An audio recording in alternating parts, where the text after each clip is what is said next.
Hi hello ನಮಸ್ಕಾರ. Education master YouTube ಚಾನಲ್ಗೆ ಸ್ವಾಗತ. ಇವತ್ತಿನ ತರಗತಿ ಒಳಗೆ ಏನು ನೋಡಿದ್ರೆ ರಾಜ್ಯಶಾಸ್ತ್ರ ಪ್ರಶ್ನೆ ಕ್ವಶನ್ 1 ದ್ವಿತೀಯ PUC 80 ಮಾರ್ಕ್ಸಿಗೆ ಔಟ್ ಆಫ್ 80 ಯಾವ ರೀತಿ ತೆಗೆದುಕೊಳ್ತಾರೆ, 80 ಹೋಗ್ತಾರೆ ಏನೇನು ಬರಿಬೇಕಾ, ನಾವು ಯಾವ ಮಾದರಿ ಪ್ರಶ್ನೆ ಪತ್ರಿಕೆ ಇಟ್ಕೊಂಡು ಬರಿಬೇಕಾ, ಏನೇನು ವಿಷಯನ ಕುರಿತನ್ನು ನಾವು ಬರಿಬೇಕೆಂಬುದನ್ನು ಈಗ ನಾವು ಇವತ್ತು ನೋಡು. ಇವತ್ತು 2025 ಮತ್ತು 2026 ಕ್ವಶನ್ ಪೇಪರ್ ನೋಡಿದ್ರೆ ಯಾವುದಂದ್ರೆ ಪೊಲಿಟಿಕಲ್ ಸೈನ್ಸ್ ಅಂದರೆ ರಾಜ್ಯಶಾಸ್ತ್ರ. ಈ ನಿಯಮಕ್ಕೆ ತಕ್ಕಂತೆ ಏನೇನು ಕೊಟ್ಟಿರ್ತಾರೆ, ಭಾಗ ಎ ಒಳಗೆ MCQs ಕ್ವಶನ್ಗಳನ್ನು ಇರ್ತಾವೆ, ಬಾಯ ಒಳಗೆ ಭಾಗ ಎ ಒಳಗೆ ಏನಿರ್ತಾವೆ MCQ ಕ್ವಶನ್ಗಳ. ಫಸ್ಟಿಗೆ ಯಾವ ಕ್ವಶನ್ ನೋಡಿ ಬರಿ. ಫಸ್ಟ್ ಒನ್, ಮರು ಮತದಾನ ವಿಷಯಕ್ಕೆ ಸಂಬಂಧಿಸಿದಂತೆ ಕೆಳಗೆ ನೀಡಿರುವ ಯಾವ ಹೇಳಿಕೆಯನ್ನು ಸರಿಯಾಗಿದೆ. ಫಸ್ಟ್ ಒನ್, ಮತದಾನದ ಸಮಯದಲ್ಲಿ ಮತಯಂತ್ರ ನಾಶ. ಸೆಕೆಂಡ್ ಒನ್, ಮತದಾನರ ಚಲಾವಣಾ ನಿಯಮ ಉಲ್ಲಂಘಿಸುವುದು. ಥರ್ಡ್ ಒನ್, ಮತದಾನ ರಹಸ್ಯವನ್ನು ಉಲ್ಲಂಘಿಸುವುದು. ಫೋರ್ತ್ ಒನ್, ಮತ ಹಾಕಲು ಮತದಾರರನ್ನು ನಿರಾಕರಿಸುವುದು. ಸರಿ ಉತ್ತರ ಯಾವುದಂದ್ರೆ ಇಲ್ಲಿ ಮತ್ತು ಮಲ್ಟಿಪಲ್ ಕನ್ಫ್ಯೂಸ್ ಇರ್ಸೋಕೆ ಮಲ್ಟಿಪಲ್ ಕೊಟ್ಟಾರ. ಇಲ್ಲಿ ಹೋಲಿಕೆಯ ರೂಪದಲ್ಲಿ ಕೊಟ್ಟಾರ, ಏನು ಹೇಳಿಕೆ ರೂಪದಲ್ಲಿ ಕೊಟ್ಟಾರ.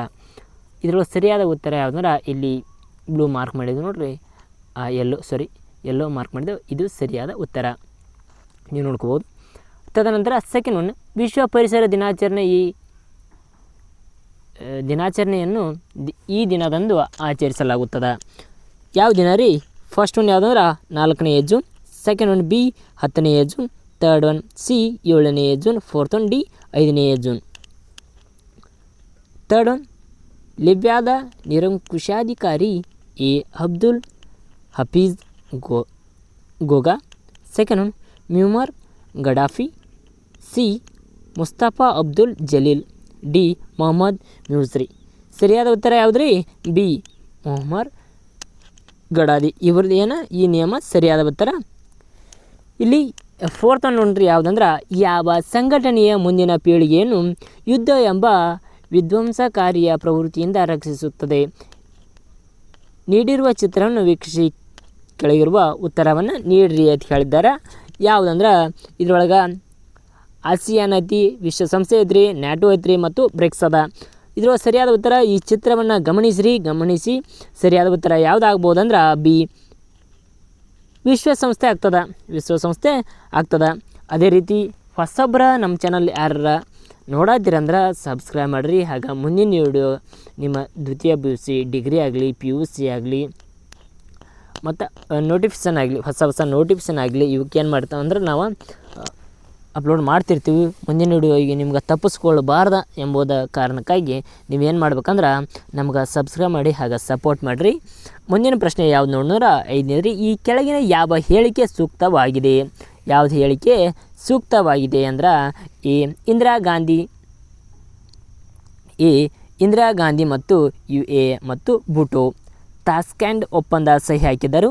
ಬಿ ಏನು ಹೇಳ್ಯಾರ, ಅಯೂಬ್ ಖಾನ್ ಮತ್ತು ಇಂದಿರಾ ಗಾಂಧಿಯ ಸಿಮ್ಲಾ ಒಪ್ಪಂದಕ್ಕೆ ಏನು ಮಾಡಿರೋದ್ರಿಂದ ಸಹಿ ಹಾಕಿದರು. ಅದೇ ರೀತಿಯ ಸಿ ಜವಾಹರ್ಲಾಲ್ ನೆಹರು ಮತ್ತು ಚೌವ್ಹಾಣ್ ಪಂಚಶೀಲ ತತ್ವಕ್ಕೆ ಸಹಿ ಹಾಕಿದರು. ಅದೇ ರೀತಿಯ ಡಿ VP ಸಿಂಗ್ ಅವರು ಮತ್ತು ನವಾಜ್ ಶರೀಫ್ ಲಾಹೋರ್ ಒಪ್ಪಂದಕ್ಕೆ ಸಹಿ ಹಾಕಿದರು. ಸರಿಯಾದ ಉತ್ತರ ಯಾವುದಾಕತ್ರಿ? ಸಿ ಜವಾಹರ್ಲಾಲ್ ನೆಹರು ಮತ್ತು ಮತ್ತು ಲಾಯ್ ಪಂಚಶೀಲ ತತ್ವಕ್ಕೆ ಏನು ಮಾಡ್ತಾರೆ, ಸಹಿ ಹಾಕ್ತಾರೆ. ಅದು ಸರಿಯಾದ ಉತ್ತರ. ತದನಂತರ ಏನು ನೋಡೋಣಂದ್ರೆ ಇಲ್ಲಿ ಕೆಳಗೆ ಪ್ರಶ್ನೆಗಳಿಗೆ ಖಾಲಿ ಬಿಟ್ಟ ಸ್ಥಳವನ್ನು ನೋಡ್ರಿ, ಅಂದ್ರೆ ಬಿಟ್ಟ ಸ್ಥಳವನ್ನು ನೀಡಿದ್ದಾರೆ, ಅಲ್ಲಿ ಆನ್ಸರನ್ನು ಇರ್ತಾವೆ. ನೀವು ಎಲ್ಲನೂ ಸರಿಯಾಗಿ ವೀಕ್ಷಣೆ ಮಾಡಬೇಕಾ, ಯಾವುದನ್ನು ಹಾಕಬೇಕು ಎಂಬುದನ್ನು. ಫಸ್ಟ್ ಒಂದು 6th ಒನ್ ನೋಡ್ರಿ, 6 ಡ್ಯಾಶ್ ರವರ ತಾವು ಆಯ್ಕೆಯಾಗಿ ಬಂದ ಪಕ್ಷವನ್ನು ಬಿಟ್ಟು ಬೇರೆ ಪಕ್ಷಕ್ಕೆ ಸೇರಿದಾಗ ಪಕ್ಷಾಂತರ ನಿಷೇಧ ಕಾಯ್ದೆ ಅನುಸಾರವಾಗಿ ಶಾಸನಸಭಾ ಸದಸ್ಯರು ಕಳೆದುಕೊಳ್ಳುವುದಿಲ್ಲ. ಯಾರ್ರೀ ಇಲ್ಲಿ? ಫಸ್ಟ್ ಒನ್ ಯಾವುದಂದ್ರೆ ಸ್ಪೀಕರ್ ಆಗ್ತಾನೆ. ಸೆಕೆಂಡ್ ಒನ್ 7ನೇದು ಪ್ರಶ್ನೆ ನೋಡ್ರಿ, ಡ್ಯಾಶ್ ರಂದು ಜೈವಿಕ ವೈವಿಧ್ಯ ಕಾಯ್ದೆಯ ಜಾರಿಗೆ ಬಂದಿತ್ತು. ಯಾವಾಗ ಬರ್ತೈತೆ ರೀ? 2002 ಜೈವಿಕ ವೈವಿಧ್ಯ ಕಾಯ್ದೆ ಜಾರಿಗೆ ಬರ್ತದೆ. 8ನೇದು ಡ್ಯಾಶ್ ರವರ ಆಕಸ್ಮಿಕತೆ ರಾಜಕಾರಣವನ್ನು ಗುರುತಿಸಿದವರು ಯಾರಂದ್ರೆ ಕಾಫ್ಮ್ಯಾನ್ ಅವರ ಗುರುತಿಸ್ತಾರೆ. 9 ಅಂತಾರಾಷ್ಟ್ರೀಯ ನ್ಯಾಯಾಲಯವು ನಲ್ಲಿದೆ ಎಲ್ಲೈತಿ ದಿ ಹೇಗ್ನಲ್ಲಿದೆ 10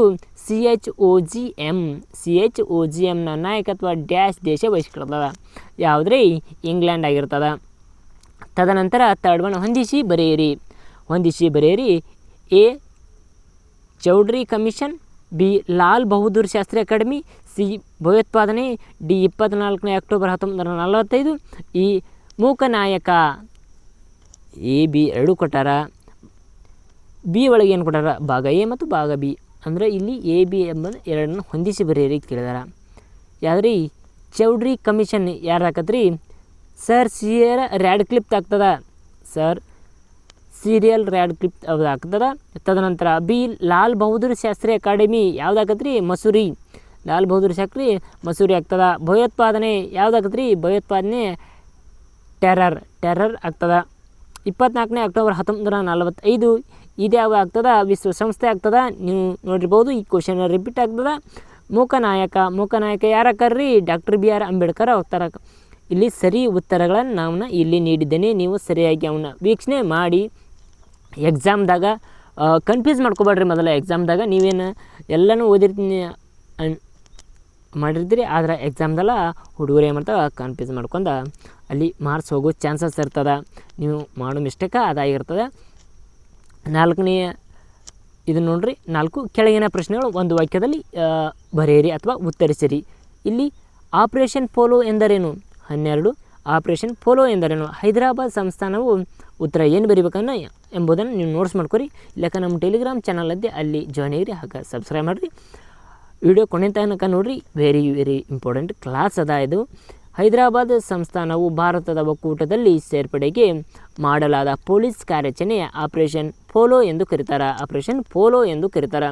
13 ಪಶ್ಚಿಮ ಘಟ್ಟಗಳ ಚಳುವಳಿಯನ್ನು ಯಾರು ಪ್ರಾರಂಭಿಸಿದರು. ಪಶ್ಚಿಮ ಘಟ್ಟ ಚಳುವಳಿಯನ್ನು ಯಾರು ಪ್ರಾರಂಭಿಸ್ತಾರೆ ಪಶ್ಚಿಮ ಘಟ್ಟ ಚಳುವಳಿಯನ್ನು ಪ್ರಾರಂಭಿಸೋರು ಯಾರ ಕರ್ನಾಟಕದ ಮಲೆನಾಡು ಪ್ರದೇಶದ ಜನರ ಇದನ್ನು ಏನು ಮಾಡ್ತಾರೆ ಪ್ರಾರಂಭಿಸ್ತಾರೆ.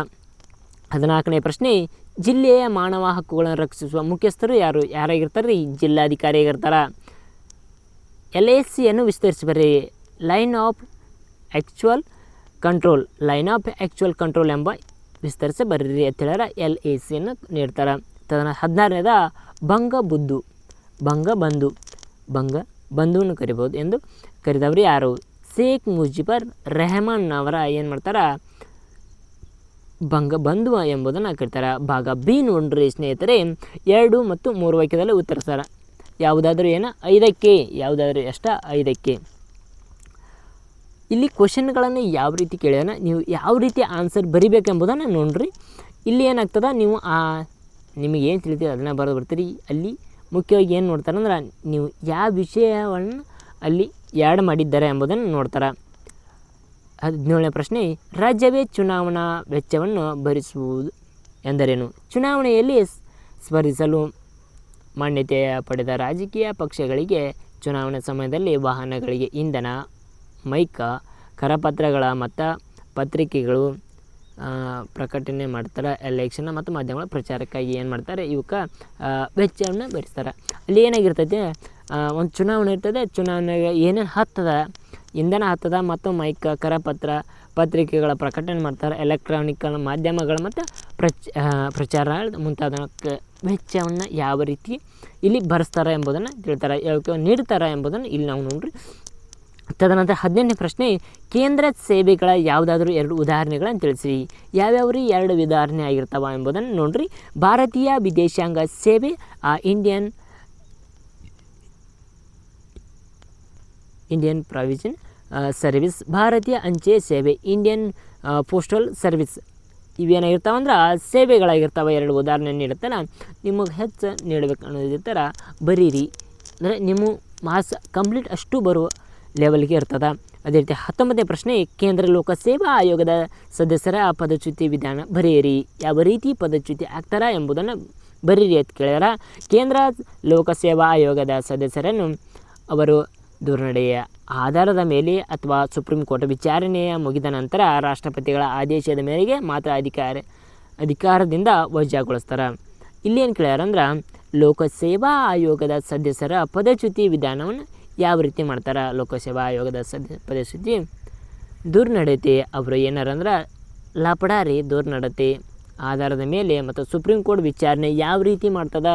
ಸುಪ್ರೀಂ ಕೋರ್ಟ್ನ ವಿಚಾರಣೆಯ ಮುಗಿದ ನಂತರ ಏನಾಗಿರ್ತಂದ್ರೆ ರಾಷ್ಟ್ರಪತಿ ಆಧಾರದ ಮೇಲೆ ಏನು ಮಾಡ್ತಾರೆ? ಅಧಿಕಾರದಿಂದ ವಜಾಗೊಳಿಸ್ತಾರೆ. 20ನೇ ಪ್ರಶ್ನೆ, ಡಾಕ್ಟರ್ BR ಅಂಬೇಡ್ಕರ್ ಅವರ 3 ಜನಪ್ರಿಯ ವಾಣಿಗಳನ್ನು ತಿಳಿಸ್ರಿ. ಯಾವ್ಯಾವಾಗಿರ್ತಾವ? ಡಾಕ್ಟರ್ BR ಅಂಬೇಡ್ಕರ್ ಅವರ ಎಷ್ಟು 3 ಜನಪ್ರಿಯ ವಾಣಿಗಳನ್ನು ತಿಳಿಸ್ರಿ. ಫಸ್ಟ್ ಒಂದು ಶಿಕ್ಷಣ ರೀ, ಸೆಕೆಂಡ್ ಒಂದು ಸಂಘಟನೆ, ಥರ್ಡ್ ಒನ್ ಹೋರಾಟ. ಇವು 3 ಇಂಪಾರ್ಟೆಂಟ್ ಆಗ್ಯಾವ. ಅದೇ ರೀತಿ 21ನೇ ಪ್ರಶ್ನೆ, ಕೆಳಗಿನ ಚಿತ್ರವನ್ನು ಉಲ್ಲೇಖಿಸಿ ಕಡ್ಡಾಯ ಶಿಕ್ಷಣ ಅರ್ಥವನ್ನು ಬರೆಯಿರಿ. 6ರಿಂದ 14 ವರ್ಷದ ಎಲ್ಲ ಮಕ್ಕಳು ಕಡ್ಡಾಯ ಶಿಕ್ಷಣ ಪಡೆಯಲೇಬೇಕು. ಕಡ್ಡಾಯ ಶಿಕ್ಷಣವನ್ನು ಇದಕ್ಕೆ ಕರೀತಾರೆ. ಅದೇ ರೀತಿ 22ನೇ ಪ್ರಶ್ನೆ, NDA ಮೈತ್ರಿಕೂಟ ಯಾವುದಾದರೂ 2 ರಾಜಕೀಯ ಪಕ್ಷಗಳನ್ನು ತಿಳಿಸ್ರಿ. NDA ಮೈತ್ರಿಕೂಟ ಯಾವುದಾದ್ರು 2 ರಾಜಕೀಯ ಪಕ್ಷಗಳನ್ನು ತಿಳಿಸ್ರಿ ಅಂತ ಕೇಳಾರೆ. ಯಾವುದಾದ್ರೆ ಫಸ್ಟ್ ಒಂದು BJP, GDP ಮತ್ತು JDU ಇವೇನು ಪಕ್ಷಗಳಿರ್ತಾವ, ಇತರೆ ಪಕ್ಷಗಳನ್ನು ಇಲ್ಲಿ ನಾವು ಕಾಣಬಹುದು. ಅದೇ ರೀತಿ 23ನೇ ಪ್ರಶ್ನೆ, ಅಂತಾರಾಷ್ಟ್ರೀಯ ಸಂಬಂಧವನ್ನು ವ್ಯಾಖ್ಯಾನಿಸಿ. ಅಂತಾರಾಷ್ಟ್ರೀಯ ಸಂಬಂಧ ಎಂದರೇನು ಬರೀರಿ ಅಂತ ಕೇಳಾರ. ಪಾಮರ್ ಮತ್ತು ಪರ್ಕಿನ್ ಅವರ ಪ್ರಕಾರ ಏನಾಗಿದೆ ಅಂದರೆ ಅಂತಾರಾಷ್ಟ್ರೀಯ ಸಂಬಂಧವನ್ನು ಯಾವ ರೀತಿ ಅಧ್ಯಯನ ಮಾಡ್ತಾರೆ, ಯಾವ ರೀತಿ ಸಮಸ್ಯೆಗಳನ್ನು ಸುಧಾರಿಸಬಲ್ಲ ಹಾಗೂ ಒಂದು ವಿಜ್ಞಾನವಲ್ಲ, ಇದೊಂದು ಉತ್ತಮವಾದಂತಹ ಸಮಸ್ಯೆ ಪರಿಹಾರ ಹುಡುಕಬಲ್ಲ ಉದ್ದೇಶ ಮತ್ತು ಕ್ರಮಬದ್ಧ ಸಿದ್ಧತವಾಗಿದೆ ಎಂಬುದನ್ನು ತಿಳಿಸಿದ್ದಾರೆ. 24ನೇ ಪ್ರಶ್ನೆ, ಪೆರಿಸ್ಟ್ರೋಯಿಕ್ ಮತ್ತು ಗ್ಲಾಸ್ನಾಸ್ಟ್ ಎಂದರೇನು? ಪೆರಿಸ್ಟ್ರೋಯಿಕ್ ಎಂದರೆ ಪುನರ್ರಚನೆ, ಏನ್ರಿ ಪುನರ್ರಚನೆ. ತದನಂತರ ಗ್ಲಾಸ್ನಾಸ್ಟ್ ಎಂದರೆ ಮುಕ್ತತೆ. ಅದೇ ರೀತಿ ಭಾಗ ಸಿ ನೋಡ್ರಿ, ಇಲ್ಲಿ ಯಾವುದಾದರೂ 6 ಪ್ರಶ್ನೆಗಳಿಗೆ 15 ಮತ್ತು 20 ವಾಕ್ಯದಲ್ಲಿ ಉತ್ತರಿಸಬೇಕಂತೇಳಿ 6 ಪ್ರಶ್ನೆಗೆ. ಫಸ್ಟ್ ಜುನಾಗಢ, ಹೈದರಾಬಾದ್ ಮತ್ತು ಕಾಶ್ಮೀರ ವಿಲೀನ ಕುರಿತು ಬರೆಯಿರಿ. ಏನು ಕೇಳ್ಯಾರಿ? ಜುನಾಗಢ ಮತ್ತು ಹೈದರಾಬಾದ್ 2 ಬರೀಬೇಕು. ಜುನಾಗಢ ಮತ್ತು ಹೈದರಾಬಾದ್. ಕಾಶ್ಮೀರ ವಿಲೀನ ಮಾಡುವೊಳಗೆ ಯಾವ ವಿಷಯಗಳ ಕುರಿತು ವಿಲೀನ ಅದು ಎಂಬುದನ್ನು ತಿಳಿಸ್ರಿ ಅಂತ ಕೇಳಾರ. ಫಸ್ಟ್ ಯಾವ್ದು ನೋಡ್ರಿ? ಜುನಾಗಢ ನೋಡು, ಆಮೇಲೆ ಹೈದರಾಬಾದ್ ನೋಡ್ರಿ. ಜುನಾಗಢ ನವಾಬ ಮೊಹಬ್ಬತ್ ಖಾನ್ ಅಲಿ ಪ್ರಜೆಗಳ ಇಚ್ಛೆಯ ವಿರುದ್ಧವಾಗಿ ಜುನಾಗಢ ಪಾಕಿಸ್ತಾನ ಸೇರ್ಪಡೆಯ ಮಾಡುವುದಾಗಿ ಘೋಷಣೆ ಮಾಡಿದೆ. ಇಲ್ಲಿ ಜುನಾಗಢದೊಳಗೆ ಏನು ಮಾಡ್ತಾನೆ? ನವಾಬ್ ಮೊಹಬ್ಬತ್ ಖಾನ್ ಏನು ಮಾಡ್ತಾನೆ ರೀ? ಇದನ್ನು ಯಾವುದಂದ್ರೆ ಪ್ರಜೆಗಳ ವಿರುದ್ಧವಾಗಿ ಏನು ಮಾಡ್ತಾನೆ? ಪಾಕಿಸ್ತಾನಕ್ಕೆ ಸೇರ್ಪಡೆ ಮಾಡುವುದನ್ನು ಘೋಷಣೆ ಮಾಡ್ತಾನೆ. ತದನಂತರ ಜುನಾಗಢ ಪ್ರಜೆಗಳ ಭಾರತದಲ್ಲಿ ವಿಲೀನವಾಗಲು ಬಯಸಿದ್ದರು. ಅಲ್ಲಿನ ಪ್ರಜೆಗಳನ್ನು ನವಾಬ್ ವಿರುದ್ಧ ದಂಗೆ ಎದ್ದರು. ಇದೇ ರೀತಿ ಭಯಭೀತನಾಗಿ ನವಾಬ ಪಾಕಿಸ್ತಾನಕ್ಕೆ ಪಲಾಯನ ಮಾಡ್ತಾನೆ ರೀ.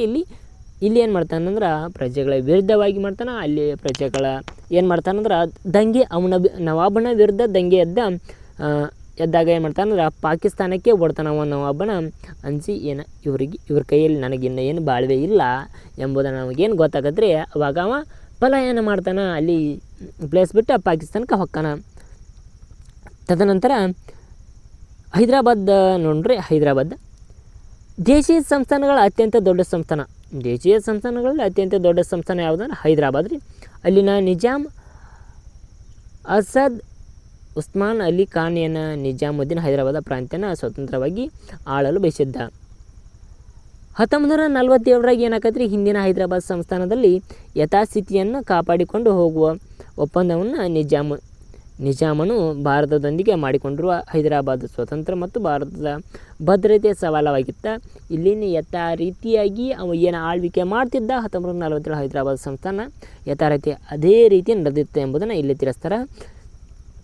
ತದನಂತರ ಇಲ್ಲಿ ಚಳುವಳಿ ರೈತರ ಮತ್ತು ಮಹಿಳೆಯರ ಬೃಹತ್ ಪ್ರಮಾಣದ ಭಾಗವಹಿಸಿದರು. ಯಾರ ಚಳುವಳಿಗೆ ಬೃಹತ್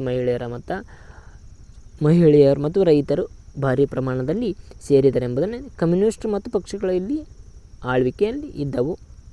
ತದನಂತರ ನಿಜಾಮನು ಮತ್ತು ಪ್ಯಾರಾಮಿಲಿಟರಿ ಪಡೆಯ ಕಜಾಕಾರದಿಂದ ಅಲ್ಲಿನ ಜನರನ್ನು ಶೋಷಿತ ಮಾಡಿದನು.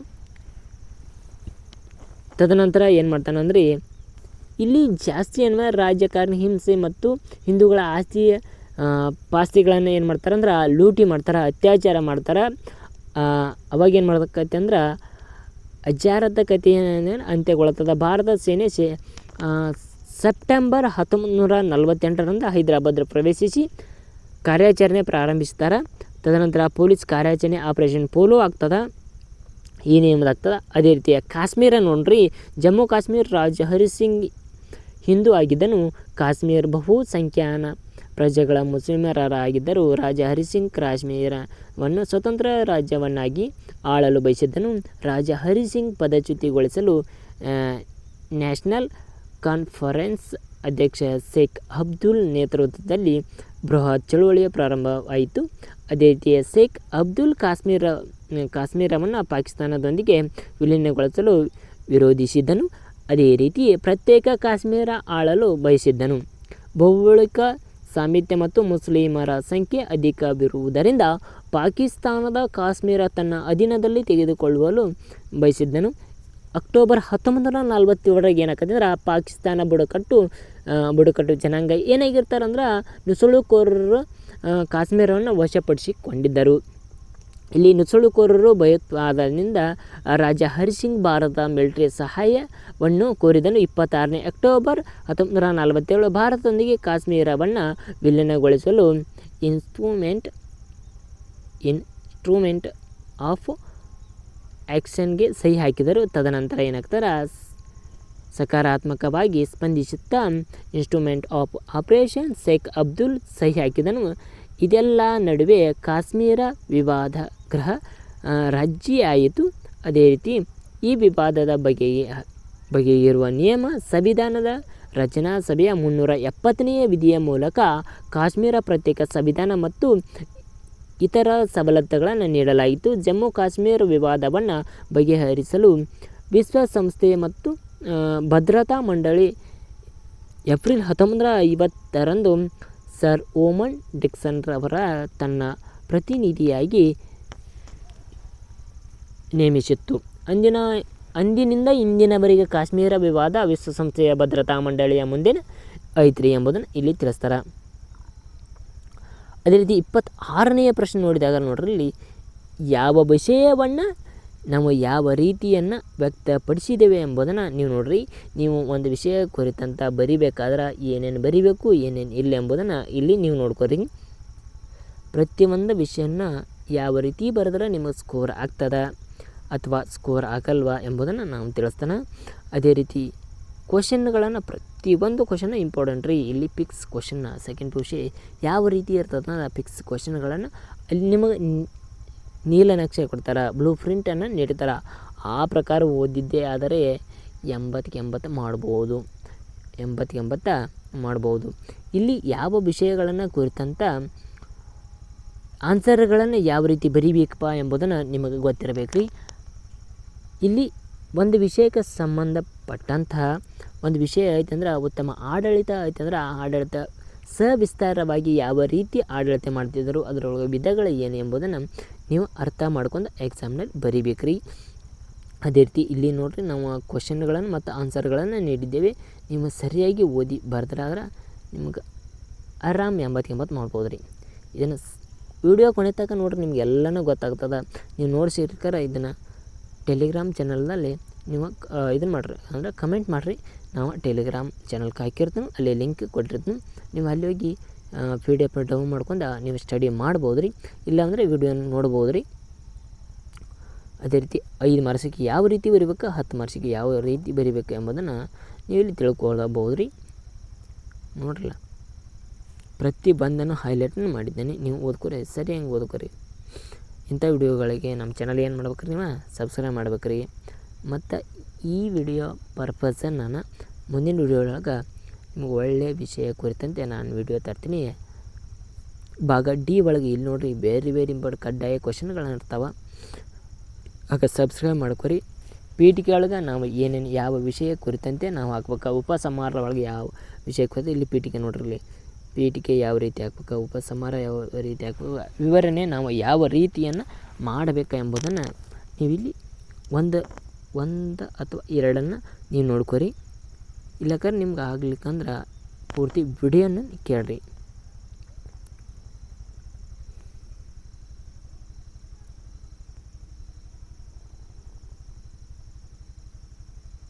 ಕೋಮುವಾದ ಕಾರಣ ಮತ್ತು ಅವುಗಳನ್ನು ಪ್ರಾರೋಪಗಳನ್ನು ವಿವರಿಸಿರಿ ಎಂಬುದನ್ನು ಇಲ್ಲಿ ನೋಡ್ರಿ. ಪ್ರತಿಯೊಂದನ್ನು ಇಲ್ಲಿ ನಾನು PDF ರೂಪದಲ್ಲಿ ನಿಮ್ಗೆ ಕೊಟ್ಟಿರ್ತೀನಿ. ನೀವು ಸರಿಯಾಗಿ ಓದಿ ಮಾರ್ಕ್ಸ್ ತಗೋರಿ. All the best ಎಕ್ಸಾಮಿನೇಷನ್ಗೆ.